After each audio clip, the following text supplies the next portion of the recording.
नमस्कार। आज हम चल रहे हैं राजस्थान के एक ऐसे सफर पर जहां हर पत्थर, हर दीवार एक कहानी सुनाती है। हम यहाँ के कुछ शानदार किलों के वो पन्ने पलटेंगे जो शायद इतिहास की किताबों में कहीं दब गए हैं।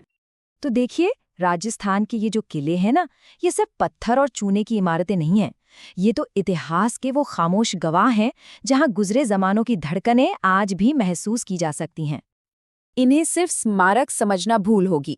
ये असल में वो मंच हैं जहां इतिहास के बड़े बड़े नाटक खेले गए। तो चलिए साथ मिलकर इन कहानियों को फिर से जीते हैं। अच्छा, कभी ये सोचा है कि किसी किले का नाम भी अपने आप में एक कहानी कह सकता है?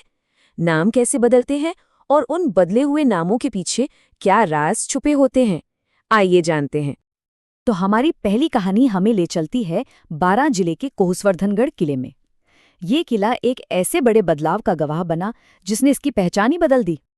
हुआ ये कि 1542 में जब शेर शाह सूरी ने इसे जीता तो ये सिर्फ एक लड़ाई की जीत नहीं थी, उसने इस किले की पहचान ही बदल दी।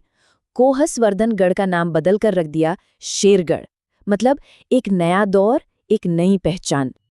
अब बारां से सीधा चलते हैं गुलाबी शहर जयपुर।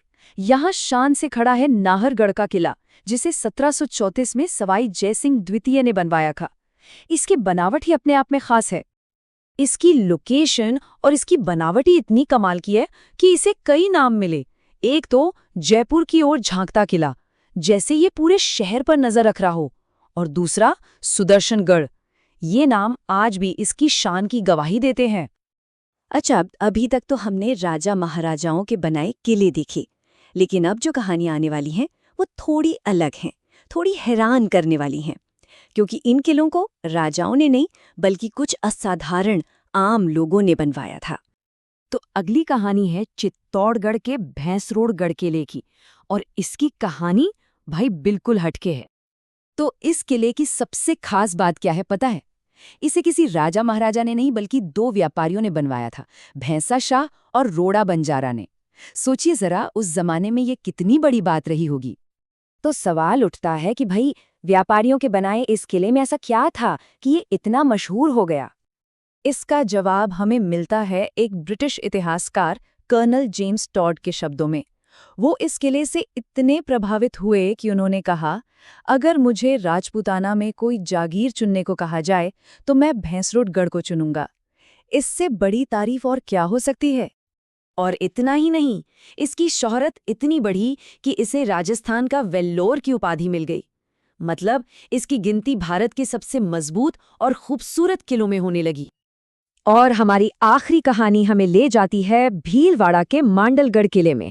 ये किला दोस्ती और सम्मान की एक मिसाल है, जिसे चांदना गुर्जर ने मांडिया भील के लिए बनवाया था।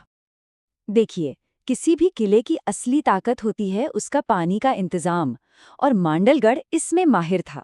सागर, सागरी, देवसागर और जालेश्वर, ये चार बड़े बड़े जलाशय इस किले की लाइफलाइन थे जो इसे आत्मनिर्भर बनाते थे। तो इन सारी कहानियों के बाद पता क्या चलता है? इन पत्थरों में आखिर कौन सा इतिहास छिपा है? हमने देखा कि कैसे एक जीत के बाद किले का नाम बदल जाता है, कैसे कुछ किलों को उनकी बनावट से प्यारे प्यारे उपनाम मिल जाते हैं। हमने ये भी देखा कि व्यापारियों और आम लोगों ने भी कितने शानदार किले बनाए, और ये किले इतने भव्य थे कि बाहर से आए विशेषज्ञ भी इनकी तारीफ किए बिना नहीं रह पाए। तो आखिर में एक सवाल सोचने के लिए रह जाता है, ये किले हमें अपनी ही छिपी हुई विरासत के बारे में क्या सिखाते हैं? हमारे आसपास भी तो ऐसी कितनी ही कहानियां होंगी जो बस खोजे जाने का इंतजार कर रही हैं।